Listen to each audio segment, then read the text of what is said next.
এর মধ্যে আমাদের জাহিন সিংহ চলে এসেছে, তাকে আমন্ত্রণ জানাচ্ছি।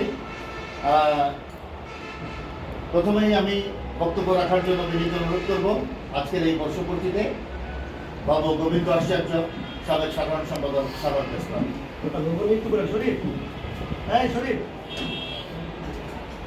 সাংবাদিকতা হোক, দেশ ও মানুষের কল্যাণ। আমি এই স্লোগানটা, আপনারা জানেন সাভার প্রেস ক্লাবে যে মনোগ্রাম, এই মনোগ্রামের উপরে কিন্তু এই লেখাটা আছে যে সাংবাদিকতা হোক, দেশ ও মানুষের কল্যাণ। তারপরে আছে গণমাধ্যম গণতন্ত্রের প্রাণ। এই স্লোগান দুটা আমি সেক্রেটারি হওয়ার পরে সাভার প্রেস ক্লাবে এই দুটো স্লোগান আমি সংযুক্ত করে একটি মনোগ্রাম করেছি।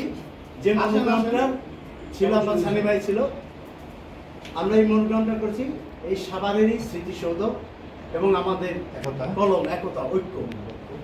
এই সাভার প্রেস ক্লাবের এই স্লোগান এবং মনোগ্রামটা আপনারা দেখতে পাবেন। এই জন্যই বলবো যে প্রথম হচ্ছে সাংবাদিকতা হচ্ছে মানুষের জন্য, এরপরে হচ্ছে দেশের জন্য। আজকে এসএটিভির এই 13তম প্রতিষ্ঠা বার্ষিকীতে আজকে আমাদের মাঝে উপস্থিত আছেন সাভার উপজেলার সুযোগ্য সহকারী কমিশনার ভূমি জহির ইসলাম এবং মঞ্চে উপবিষ্ট আছেন অত্যন্ত চৌকস, দক্ষ, মেধা, শ্রম, প্রজ্ঞা দিয়ে যিনি এই সাভারকে একটি দুঃসময়ে সাভারকে তিনি এই আইন শৃঙ্খলা রক্ষায় যিনি কাজ করে যাচ্ছেন, নিরলস পরিশ্রম করে যাচ্ছেন, মানুষের ন্যায় বিচারকে প্রতিষ্ঠা করছেন, সে আমাদের সাভার মডেল থানার ভারপ্রাপ্ত কর্মকর্তা জনাব জুয়েল মিয়া।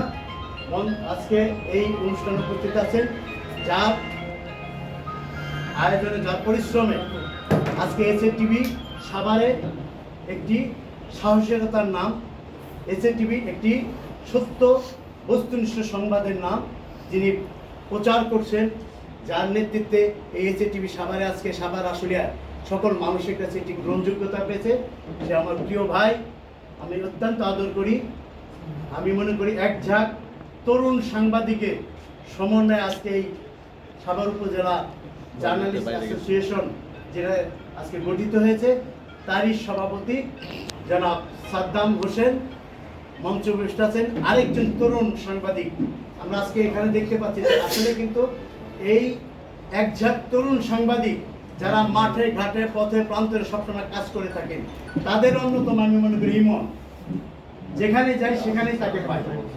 এই যে সাংবাদিকতা এক সময় যখন আমরা করতাম, আমি যখন প্রথম আলোতে ছিলাম, সেই লুটের চর ভাকুরটা সবাই তখন আমার দিকে তাকিয়ে থাকতো, কোথায় ছুটে যেতাম।